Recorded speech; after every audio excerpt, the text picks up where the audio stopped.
ఎవరి వల్ల అయితే నువ్వు సర్వం నాశనం అయిపోయావు, ఎవరి వల్ల అయితే నీకు రోడ్డు మీదకి వచ్చావు, ముందు వాడికి థ్యాంక్స్ చెప్పబ్బా. ఎందుకో తెలుసా, ఒక కొత్త జీవితాన్ని నువ్వు స్టార్ట్ చేయడానికి వాడు ఒక పునాది. అవును, అర్థమైందా?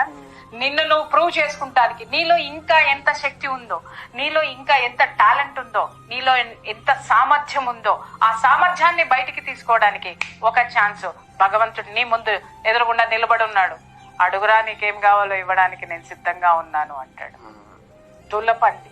పాత పాత పాత రోజుల్లో పాత ఫ్రెండ్స్, పాత స్నేహితులు ఎవరైతే మీకు ఏది అయితే చేశారో, ఎక్కడెక్కడ మీరు భంగపడ్డారో, ఎక్కడ మీరు అజాగ్రత్తగా ఉన్నారో, వీటన్నిటినీ నోట్స్ రాసుకోండి. ఎక్కడెక్కడ మీరు బొక్కబోర్లా పడ్డారు, ఎవరు మిమ్మల్ని ఏ విధంగా చీట్ చేశారు, ఏ విధంగా మీరు మోసపోయారు, ఏ విధంగా రోడ్డు మీదకి వచ్చారు, ఏ విధంగా అవమాన పాలయ్యారు, ఇవన్నీ కూడా మీరు ఒక నోట్స్ ప్రిపేర్ చేసుకోండి.